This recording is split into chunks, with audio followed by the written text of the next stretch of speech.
అందరికీ నమస్కారం. సంవత్సర కాలం పాటు భవిష్యత్ ఏమిటో తెలియక అగమ్య గోచరంతో ఇంటికే పరిమితమయ్యి చుట్టూ చీకట్లు, ఎప్పుడు సినీ పరిశ్రమ మళ్ళీ పనితోటి కలకళ్ళాడుతుంది, ఎప్పుడు సినిమా థియేటర్స్ ఓపెన్ అవుతాయి, ఏవీ తెలియని అయోమయ పరిస్థితులు, మబ్బు కమ్మిన వేళ ఈరోజు అనిపిస్తుంది ఆ మబ్బులన్నీ కూడా తెర తీసినట్టుగా అయ్యి కాంతి వెదజల్లుతున్నటువంటి తేజోమయమైనటువంటి ఒక సూర్యకాంతిని చూస్తున్నట్లుగా ఉంది. ఈ రోజున ఈ కార్యక్రమం పాలు పంచుకోవటం, ఈ కార్యక్రమాన్ని, ఈ తంతును చూస్తుంటే సో ఈ విధంగా పరిశ్రమ మళ్ళీ తన సత్తాను చాటుకునే విధంగా, తన ప్రభావం చూపించే విధంగా రోజులు మళ్ళీ మొదలవటం ఈ సంవత్సరం ప్రారంభం నుంచి ఇది శుభారంభం. దీనికి ప్రప్రథమంగా నేను ధన్యవాదాలు తెలపాల్సింది మమ్మల్ని అమితంగా ప్రేమించే అభిమానులు, ప్రేక్షక దేవుళ్ళు.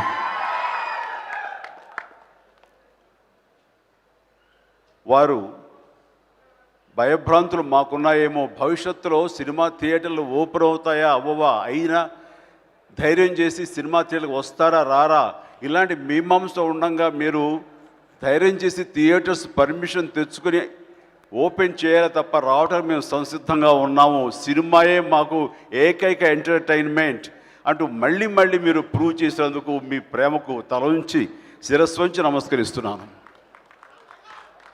మీరిచ్చిన భరోసా, మీరిచ్చిన ప్రేమ, మీరు చూపించే ప్రేమ అభిమానాలతోనే ఈ రోజున మేము అందరూ కూడా ఇక్కడ బతుకుతున్నాము. మేము నమ్ముకుని మేము అందరం కూడా ఈ సినిమా ఇండస్ట్రీలో ఈ రకంగా కష్టపడి పనిచేస్తున్నాం. సో దానికి మొట్టమొదటిగా ప్రేక్షక అభిమానులకు నా ధన్యవాదాలు తెలియజేస్తూ, ఇక ఈ సినిమా గురించి మాట్లాడాల్సి వస్తే నేను మొత్తం సినిమాల విషయం అంతా లీక్ చేసేస్తానేమో నాకున్న బలహీనతకి. నాకు మైక్ ఇచ్చే ముందు వీళ్ళకి ఆ డౌట్ ఉంటుంది, అస్సలు సినిమాల విషయం ఒక్కడు కూడా నేను బయట చెప్పను. సినిమా చూసిన తర్వాత నాకు ఆగలేదు, వెంటనే ఒక ప్రెస్ మీట్ పెట్టేసి సినిమా ఎంత గొప్పగా ఉందని ప్రజలతో షేర్ చేసుకోవాలి, ఇలాంటి గొప్ప సినిమాలు మీరు చూడాలి అని చెప్పాలని తపన పడ్డా నాకు నేనుగా బలవంతంగా హోల్డ్ చేసుకున్నాను. ఈ సినిమా ఒక దృశ్య కావ్యం అంటాం అతిశయోక్తి కాదు, ఇది ఒక అద్భుతం అంటాం అతిశయోక్తి కాదు. బుచ్చిబాబు నాకు సుకుమార్ గారితో వచ్చి నాకు ఈ కథ చెప్పినప్పుడు షాక్ అయిపోయాను. ఇంత మంచి కథ, ఎంత బాగుంది ఇది. లవ్ స్టోరీస్ ఎన్నో వింటాం, విలేజ్కి సంబంధించిన లవ్ స్టోరీస్, ధనికుల అమ్మాయి, పేద అబ్బాయి, ఇవి ఎన్నో చూసాం. కానీ ఇందులో ఉండే ఆ ఎమోషన్స్ పరాకాష్ట మనల్ని కట్టిపడేస్తుంది, ఆద్యంతం మన ఉత్కంఠతో చూసేలా చేస్తుంది. అలాంటి గొప్ప స్క్రీన్ ప్లే, గొప్ప కథని ఈ ఉప్పెన ద్వారా మనకు అందివ్వబోతున్నాడు బుచ్చిబాబు. అండ్ ఈ సినిమా చూసిన తర్వాత మైత్రి మూవీస్ వాళ్ళకి ఇది మరో రంగస్థలం అవుతుందంటలో ఎలాంటి సందేహం లేదు. ఈ సినిమాలో బుచ్చిబాబు చూపించిన పనితనం, తన దర్శకత్వ విలువలు, స్క్రీన్ ప్లేకి ఈ సినిమా ఒక పెర్ఫెక్ట్ ఎగ్జాంపుల్. చాలామందికి స్క్రీన్ ప్లే ఏంటంటో తెలియదు జనాలకి బయట. స్క్రీన్ ప్లే అంటే మనం అనుకున్న కథని తెర మీద ఎలాగ చూపించగలుగుతాము, ఒకసారి డైలాగ్ ఉండకపోవచ్చు, దృశ్య రూపంలో ఎలాగ చూపించగలుగుతాము, ఇంట్రెస్ట్ని ఎలా సస్టైన్ చేస్తాము, ఉత్కంఠ ఎలాగా నిలబెట్టేలాగా ఆద్యంతో మనం దాన్ని చూపిస్తాం అనే దాని మీద ఈ సినిమా పెర్ఫెక్ట్ ఎగ్జాంపుల్. తను కొత్తవాడైనా సరే ఎంతోమంది ఈ ఇండస్ట్రీలో చాలామంది దర్శకులకు కూడాను ఈ సినిమా ఒక్కసారి ఎంటర్టైన్మెంట్ కోసం గాను ఎలా తీశారో అని చూసిన, రెండవసారి స్క్రీన్ ప్లే ఇంత బాగా చేయొచ్చా అని నేర్చుకోవడం కోసమైనా సరే ప్రతి టెక్నీషియన్స్, ప్రతి వాళ్ళు ఈ సినిమా చూస్తారు. నాకు అనిపించింది ప్రతిదీ ఎక్కడ ఏ పాయింట్ ఓపెన్ చేయాలి, ఎక్కడ ఏ సస్పెన్స్ రివీల్ చేయాలి, ఎక్కడ హోల్డ్ చేయాలి, మళ్ళీ ఎక్కడ రివీల్ చేయాలి, బ్యాక్ అండ్ ఫోర్త్ వెళ్తూ చాలా చక్కగా తీసుకుని వచ్చాడు. అంత హార్డ్ వర్క్ చేశాడు ఈ సినిమా మీద. ఈ సినిమా, ఈ కథ చూస్తుంటే నాకు 80s 90sలో తమిళ్ డైరెక్టర్ భారతీ రాజా గుర్తుకొచ్చాడు. భారతీ రాజా ఇలాంటి రస్టిక్, ఇలాంటి మట్టి కథలతోటి, ఇలాంటి విలేజ్ లవ్ స్టోరీస్ తోటి, ఇలాంటి విలేజ్ ఎమోషన్స్ తోటి అద్భుతమైన సినిమాలు ఎన్నో చేసుకొచ్చాడంటే గొప్ప డైరెక్టర్ భారతీ రాజా. అలాంటి మట్టి కథలు, అలాంటి మన కథలు, మన భూమి కథలు రావాలి. అవి కనుమరుగైపోతున్నాయి. ఈ కాంటెంపరీ ఫిలిమ్స్, ఈ మోడర్న్ ఫిలిమ్స్, ఈ ట్రెండీ ఫిలిమ్స్ అంటూ మనం తెలియక డ్రిఫ్ట్ అయిపోతున్నాం. మళ్ళీ తిరిగి కాదు, ఇది మన కథలు, ఇది మన నేటివిటీ అని తెలియజెప్పినటువంటి సినిమా ఈ ఉప్పెన అవుతుంది. దానికి మనందరం మనస్ఫూర్తిగా బుచ్చిబాబుని ఎంతైనా సరే దానికి అభినందనలకు అర్హుడు. అండ్ ఈ కథ ఫస్ట్ టైం దీని ఇంట్రడక్షన్ చెప్తాడు సుకుమార్ చెప్పారు, మీరు వినాలని, చాలా బాగుంది, మీరు విని మీ అభిప్రాయాలు, మీ ఇన్పుట్స్ కావాలని. ఓకే, వీళ్ళు మన ఇన్పుట్స్ కోసం వచ్చారు, విందాము, అందులో మా వైష్ణవ్ కదా అని నేను ఇంట్రెస్ట్గా విన్నాను. కానీ నోరు తెరిస్తే ఒట్టు, ఇందులో ఏం చెప్పాలి, ఏ కరెక్షన్స్ చేయాలి, ఏమీ లేదు. డే 1 నుంచి కూడా అంత చక్కగా ఉంది కథనం. అయితే ఇందులో ఒక డేంజర్, భయపడదు చెప్పడం పాయింట్. సో ఆ ప్రమాదకరమైన పాయింట్ ఎలా కన్విక్షన్ తోటి, ఎలా కన్విన్సింగ్గా చెబుతారు, దాని మీద సినిమా ఆధారపడి ఉంది అంటే, సార్ నమ్మకం పెట్టుకోండి సార్, ఇది ఎలాంటి ప్రమాదం లేకుండా చాలా ఇంట్రెస్టింగ్గా కన్విన్సింగ్గా చెప్తాము, అత్యద్భుతంగా ఉంటుందన్నారు. ఏం చెప్పాడో అంతకంటే మరింత ఎంతో బాగా ఈ సినిమా ముగింపు చాలా బాగుంది. అండ్ ఈ సినిమాలో నటినట్లుగా మన ఓటు వెయ్యాలి అంటే అది విజయ్ సేతుపతి, మక్కల్ సెల్వన్, என்னோட நண்பன் Vijay Sethupathi, and he is such a great human being, very humble, very nice, and a very etiquette person, and very committed. I could say he is the versatile actor of our India. ఆయనకి హీరోగా ఎంత worship ఉంది అంటే అంతా ఇంతగా తమిళనాడులో. అలాంటి మనిషి నేను హీరోగానే ఉండాలి అన్న కాకుండా ఒక మంచి క్యారెక్టర్లో నేను జీవించాలని, ఎనీ క్యారెక్టర్, రీసెంట్గా చెప్పాల్సి వస్తే మాస్టర్ విలన్గా చేశారు భవానీ క్యారెక్టర్. అంటే హీరోకి ధీటుగా, అంటే ఒక్కోసారి హీరోని కంటే నేనైతే ఆ సినిమా చూస్తూ భవానీ క్యారెక్టర్ని లవ్ చేశాను నేను. అండ్ మా సినిమా సైరా వచ్చేసరికి, సైరాలో దాని నిడివి ఎంత, దాని ఎంత డ్యూరేషన్ అన్న కాదు, చిరంజీవి సినిమాలో నన్ను అడిగారు, నేను ఉండాలని మా మీద గౌరవంతో ఆ సినిమా చేసి ఆ సినిమాలో ఒక క్యారెక్టర్ వాళ్ళు నిలబెట్టేలా చేశారు ఆయన. He such a committed versatile actor. And ఒక ఇన్సిడెంట్ చెప్పాల్సి వస్తే, మేము జార్జియాలో సినిమా క్లైమాక్స్ తీస్తున్నాం. సో బయట రిసెప్షన్ దగ్గర గొడవ, చాలామంది ఫ్యాన్స్ వచ్చేసారు, గొడవ చేస్తున్నారు, అది ఇది అంటాను. అబ్బా, జార్జియాలో కూడా మనుషులు మళ్ళీ జనం వచ్చేసారా, అండ్ హోటల్ అంత ఇబ్బంది పడుతున్నారు, వెళ్ళి నేను వాళ్ళని చెప్పాలి, హోటల్ కంగారు పడద్దు, వాళ్ళందరూ మా అభిమానులే అని. నేను అక్కడ తీరా కిందకు వస్తే వాళ్ళందరూ విజయ్ సేతుపతి అభిమానులు. విజయ్ సేతుపతితో మాట్లాడి ఆ కేకలు పడుతుంటే, నేను వెళ్ళకుండా కేకలు పడుతున్నా, ఎవరు వెళ్ళారు అంటే విజయ్ సేతుపతి వెళ్ళారు సార్, వాళ్ళందరూ విజయ్ సేతుపతి అభిమానులు, మనోళ్ళు కాదు అన్నారు. పర్వాలేదు అనుకున్నాను, కానీ ఐఎమ్ సో హ్యాపీ. అక్కడ కూడా జార్జియాలో కూడా విజయ్ సేతుపతి అభిమానులు కోకొల్లలుగా వచ్చి వాళ్ళ విజయ్ సేతుపతి ఉన్న అభిమానం వాళ్ళు చూపించారంటే కనుక అది విజయ్ సేతుపతి. బుచ్చిబాబు ఈ స్టోరీ చెప్తూ హీరోయిన్ ఫాదర్గా నేను విజయ్ సేతుపతి అనుకుంటున్నానంటే, బుచ్చిబాబు ఆశ కానీ విజయ్ సేతుపతి దొరుకుతాడు, ఎంత బిజీ యాక్టర్, అలాంటి యాక్టర్ దొరికితే అతను అదృష్టం. కానీ ఎంత కన్విక్షన్ తోటి, ఎంత ప్రగాఢంగా నాకు విజయ్ సేతుపతి కావాలని కోరుకున్నాడో, ఆ కథ విన్న వెంటనే అంత గొప్ప ఆర్టిస్టు వెంటనే చేస్తాను బుచ్చిబాబు అని చెప్పేసి ఒప్పుకోవడం అనేది ఈ సినిమాకి మొట్టమొదటి సక్సెస్. Hats off. ఈ సినిమా మరొక లెవెల్కి వెళ్ళిందంటే దానికి ఫస్ట్ రీజన్ డైరెక్టర్ని పక్కన పెడితే నటీనటుల్లో Vijay Sethupathi. Thank you for accepting, thank you for encouraging such young talents.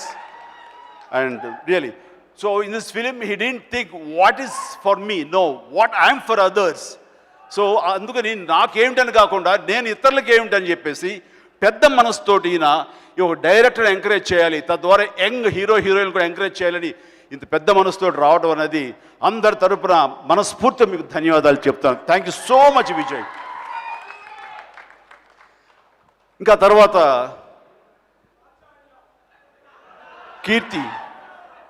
Kriti Shetty, fantastic. Kriti Shetty, what a performance, especially at the end of the film. And you grab the show, you steal the show. When you are talking with your father, this is fantastic. Again, don't ask me to tell the scene. It's a fantastic. చాలా అద్భుతంగా చేసింది. ఎన్నో రకాల ఎమోషన్స్ని అమ్మాయి చూపించింది. ఈ అమ్మాయి ఎన్నో సినిమా ఏమిటి అడిగాను నేను కొంచెం. మొట్టమొదటి cinema first time picture, debut పిక్చర్లో ఇంత బాగా చేసిందంటే కనుక వావ్, ఈ అమ్మాయికి ఎంతో మంచి ఫ్యూచర్ ఉంటుందన్నాను. ఆల్రెడీ ఫ్యూచర్ స్టార్ట్ అయిపోయిందండి. ఈ సినిమా రిలీజ్ అవ్వకుండానే 2-3 సినిమాలు చేసి వస్తుందంటే వావ్. అందులో ఈ నిర్మాతలు మీ అందరికి చెప్తున్నాను, ఎవరైనా సరే తొందరపడి అమ్మాయిని బుక్ చేసుకోండి, తర్వాత దొరకదు అమ్మాయి. She will become soon a super star. So most welcome to the Telugu industry అమ్మ. God bless you, god bless. And అలాగే సాయి చంద్ లేడు ఇక్కడ, ఈరోజు రావాల్సింది, చాలా బాగా చేశాడు. అండ్ ప్రతి ఒక్కరి సినిమాలో చాలా బాగా చేసుకుంటూ వచ్చారు ఆర్టిస్ట్ పరంగా. ఇక వైష్ణవ్ తేజ్ మా ఫ్యామిలీకి, నాకు, మా అందరికీ గర్వ కారణం. అంత బాగా పెర్ఫామ్ చేశాడు. అంత బాగా పెర్ఫామ్ చేయటానికి కోర్స్ నాకు తెలుసు బుచ్చి ప్రధానమైన కారణం. అతను ఏం కావాలో వచ్చిందాక వదలడు. వాళ్ళ గురువు గారు శిష్యుడు కదా, వాళ్ళు ఎంత కాంప్రమైజ్ కారు, ఇంకా కావాలి, ఇంకా చేయాలి, అలా చేయాలి, ఇలా చేయాలంటూ మొత్తం మీద యాక్టింగ్ని పిండేస్తారు. వాళ్ళకి కావాల్సిన రాబట్టుకుంటారు. ఆ రకంగా తను చేసినటువంటి ప్రయత్నానికి, పరిశ్రమకి ఒక మంచి నటుడిని మా ఫ్యామిలీ నుంచి వచ్చేలా చేశాడు. కాబట్టి బుచ్చిబాబుకి థ్యాంక్స్ చెప్తూ, అండ్ వైష్ణవ్కి నేను మనస్ఫూర్తిగా అభినందనలు తెలియజేస్తాను. Please Buchi, you are great. And వైష్ణవ్ని ఫస్ట్ టైము నాకు ఒక సినిమాలో ఒక బాల్ నటుడు కావాల్సి వచ్చింది. అప్పటికే తను కళ్యాణ్ జానీలో చిన్న క్యారెక్టర్ చేశాడు. దాని తర్వాత శంకర్ దాదా ఎంబీబీఎస్లో వీల్ చైర్ మీద వెజిటబుల్ అయిపోయి ఎలాంటి పలుకు లేకుండా కోమా లాంటి స్టేజ్లో ఉన్న ఒక పెద్ద క్యారెక్టర్ ఉండింది హిందీ సినిమాలో. నేను దాన్ని ఎందుకు చిన్నపిల్లలు అని చేయకూడదు, అప్పట్లో చిన్నపిల్లలతో సినిమా చేస్తే చిన్నపిల్లల అభిమానం ఎక్కువ వస్తుందనే ఏదో ఒక దీంతో అనగానే ఎందుకు చేయొచ్చు అని జయంత్ పరాంజీ ఒప్పుకున్నాడు. ఆ తర్వాత చిన్నపిల్లవాడికి ఎవరు ఉంటారు అంటే కళ్ళల్లో ఎక్స్ప్రెషన్ ఉండాలి, బేలతనం కనిపించాలి, అలా చూస్తూ ఉండాలి. ఎవరైతే ఉంటారంటే మా ఇంట్లో నాకు వైష్ణవ్ తప్ప ఎవరు కనపడలేదు. వైష్ణవ్లో ఆ కళల్లో ఆ కళ ఉంటుంది. అండ్ వాడిని తీసుకుని నేను కూర్చోబెట్టి, వీడు ఎలా చేస్తాడో తెలీదు, అరే నువ్వు ఏ ఎక్స్ప్రెషన్ ఇవ్వకుండా కళ్ళతో అలా బేలగా చూస్తూ ఎంతసేపు ఉండగలరా, కళ్ళు హరపకూడదు అంటే, ఏమో మా తెలియదు నాకు అన్నాడు. ట్రై చేద్దాం కూర్చోరని ఇంట్లో సరదాగా ఉంటూ వాడు కళ్ళ ముందు ఒక ఫ్యాన్ పెట్టి కూర్చొని చేయరా అంటే అలాగ చూశాడు, ఆర్పకూడదు కళ్ళు. ఇది చాలు, ఆ క్యారెక్టర్ సూట్ అవుతారా, నీకు సినిమా చిన్న వేషం ఇస్తున్నాను నువ్వు చేయాలంటూ. మీరు శంకర్ దాదా ఎంబీబీఎస్ గుర్తుంటే కనుక ఒక క్యూట్గా ఒక కుర్రోడు వీల్ చైర్కి కట్టుబడి ఉంటాడు, అది వైష్ణవ్. సో ఆ రోజే తెలిసింది వీడు ఖచ్చితంగా ఫ్యూచర్లో మంచి స్టార్ అవుతాడు అని. ఆ తర్వాత టైం వచ్చింది. మీ అందరి ఆశీస్సులతో, అభిమానంతో ఈ రోజున ఈ ఉప్పెన సినిమా రావటం దానికి ఎంతో అదృష్టం. నేను అదే అన్నాను, ఈ సినిమా రావటం నీ అదృష్టం, అలాంటి దర్శకుడు దొరకడం అదృష్టం, అలాంటి నిర్మాతలు రవి అండ్ నవీన్ గారు లాంటి మైత్రి బ్యానర్ నీకు లభించడం నీకు అదృష్టం రా. ఏ కొత్త వాడికి ఇంత అవకాశాలు రావు. ఒక పెద్ద డైరెక్టర్ సుకుమార్ లాంటి వ్యక్తి గైడెన్స్లో, అలాగే కథ మీద ఎంతో పట్టున్నటువంటి ఒక డైరెక్టరు, ఎంత ఖర్చైనా సరే వెనుకంజ వేయనటువంటి పెద్ద సంస్థ మైత్రి సంస్థ, రవి అండ్ నవీన్, వీళ్ళ దీంట్లో నీకు ఆ రావటం అనేది అదే చాలరా. ఇక భవిష్యత్తు ఏమిటో చెప్తూనే ఉందంటూ నేను చెప్పాను. ఆ రకంగా చాలా అదృష్టవంతుడు వైష్ణవ్. అండ్ వైష్ణవ్, భగవంతుడు నీకు మంచి భవిష్యత్తుని ఇవ్వాలని కోరుకుంటూ మనస్ఫూర్తిగా నేను నా బ్లెస్సింగ్స్ని తెలియజేస్తాను. అండ్ ఈ సినిమాలో ప్రప్రథగా చెప్పాలంటే వీళ్ళందరితో పాటు ఈ సినిమాకు ప్రాణం పెట్టి ఈ సినిమా రిలీజ్ అవ్వడానికి ముందే మిలియన్స్ ఆఫ్ హిట్స్ ఈ సాంగ్స్ విని దీని మీద దృష్టి వచ్చి ఈ సినిమా వస్తే మనం తప్పకుండా చూడాలి అనేలాగా ఒక క్యూరియాసిటీ పెంచింది ఈ సినిమాలో సాంగ్స్. ఆ సినిమాలకి స్వరకర్త మా డిఎస్పి అండ్ దేవి ప్రసాద్. తను కూడా ఇంకా సినిమాలకు రాకూడదు అనే చిన్న వయసులో మ్యూజిక్ మీద దృష్టి పెట్టినప్పుడు వాళ్ళ నాన్నగారు సత్యమూర్తి గారు నా దగ్గర తీసుకొచ్చినప్పుడు నేను ఒక వాచ్ లాంటిది ఇచ్చి ఎంకరేజ్ చేసి నువ్వు భవిష్యత్తులో మంచి మ్యూజిక్ డైరెక్టర్ అవుతావు చెయ్యి అంటూ ఎంకరేజ్ చేసిన వాళ్ళలో నేను ఒకరిని. ఈరోజు చూస్తే కనుక తను టాప్ మ్యూజిక్ డైరెక్టర్ అయ్యాడు. అలాంటి please I know you love me, even I love you two. And wonderful, వీళ్ళందరూ వీళ్ళ మ్యూజిక్ మ్యాజిక్ తోటి వండర్స్ క్రియేట్ చేసి ఈ రోజున ఈ సినిమా ఇంత రేంజ్లో మనం మాట్లాడుకుంటున్నాం. రేపు పెద్ద హిట్ కాబోతున్నా అంటలో తథ్యం, ఇందులో డౌట్ లేదు. అండ్ దానికి అందరికీ కారణమైనటువంటి దేవిని మనస్ఫూర్తిగా అభినందిస్తున్నాను. అలాగే కెమెరా శ్యామ్ గారు, ఆయన కూడా చాలా చక్కగా చూపించారు. సముద్రం ఆ అందాలు అవి ఆ రస్టిక్ ఫీలింగ్ని యథాతథంగా ఎంత బాగా చూపించారంటే అది నాకు రంగస్థలం తర్వాత మళ్ళీ అంత బాగా కనిపించినటువంటి సినిమా ఇది. దానికి ప్రధానమైన కారణం శ్యామ్ గారు. అలాంటి ఆయన ఫోటోగ్రఫీకి హ్యాట్స్ ఆఫ్. అండ్ అలాగే ఆర్ట్ డైరెక్టర్ మోనికాను రామకృష్ణ, వీళ్ళిద్దరు కూడా రంగస్థలంలో వాళ్ళ పనితనం ఏంటో మనం వాళ్ళ హైట్స్ ఆఫ్ ఆర్ట్ చూసాం, మన ఆర్ట్ వర్క్. ఈ సినిమాలో కూడా అదే రకంగా వాళ్ళు పనిచేశారు. అండ్ అలా ప్రతి ఒక్కరికి నేను మనస్ఫూర్తిగా అభినందనలు తెలియజేస్తున్నాను. చెర్రీ వండర్ఫుల్గా దీన్ని లీడ్ చేసి సినిమా సకాలం పూర్తయ్యేందుకు దోహదపడ్డావు. అయితే దురదృష్టం పాండమిక్లో మనం అనుకున్న ప్రకారం చేయలేకపోయాం. ఇక్కడ నేను ప్రధానంగా చెప్పాల్సింది ప్రొడ్యూసర్స్.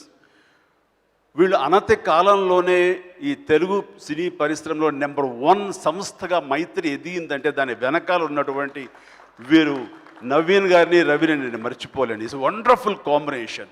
వాళ్ళకి సినిమా అంటే ప్యాషన్, సినిమా మీద ఉన్న ఇష్టంతో అమెరికాలో వాళ్ళ వ్యాపారాలు కార్యకలాపాలు ఉన్నా సరే వాటిలన్నింటినీ ఒక పక్క చూస్తూనే మరొక వైపు ఇక్కడికి వచ్చి సినిమాలు తీస్తున్నారు. సినిమాలు తీయటంలో ప్రతి హీరో కూడా వాళ్ళ లైక్ చేస్తారు. అదే వాళ్ళ స్పెషాలిటీ. కొన్ని సంస్థలు మేము చేయాలని అంత ఇష్టపడకపోవచ్చు, కొన్ని సంస్థలు చేయాలని మేము ప్రేమించవచ్చు. కానీ వీళ్ళలో మైత్రిలో చేయాలని ప్రతి ఒక్క హీరో కోరుకుంటాడు. కాబట్టి వాళ్ళు ఈ రోజున మహేష్ బాబు అవని, పవన్ కళ్యాణ్ అవని, ఎనీ హీరో, పెద్ద హీరో చిన్న హీరో అందరు, రామచరణ్ తోటి, అలాగే బన్నీ తోటి, ఎన్టీఆర్ తోటి, ప్రతి ఒక్కళ్ళతోటి వీళ్ళు సినిమాలు చేస్తున్నారు. ఇంతమంది చేస్తారు. నాకు రాదా అవకాశం అంటే డైరెక్టర్ బాబీ తోటి కాంబినేషన్ కలిపి రాబోయే రోజుల్లో వాళ్ళిద్దరు చేస్తున్నారు. సో నాకు చాలా హ్యాపీగా ఉంది. ఇలాంటి సంస్థతోటి, ఇలాంటి మంచి వ్యక్తులతోటి రేపొద్దున సినిమా చేయడం అనేది నాకు ఎల్లైన సంతృప్తి ఇస్తుంది. ఆ రకంగా మీరిద్దరు నాకు అవకాశం ఇచ్చేందుకు థ్యాంక్స్. అండ్ బాబీ కూడాను ఈ సంస్థలో చేయబోయే సినిమా ఖచ్చితంగా అందరిని అలరిస్తుంది అనడంలో డౌట్ లేదు. అండ్ మా కాంబినేషన్ రాబోతుంది. ఓకే, తర్వాత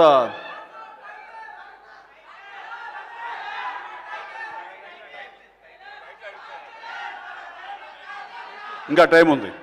ఓకే, తర్వాత దట్స్ ఇట్ ఆల్మోస్ట్ ఆల్.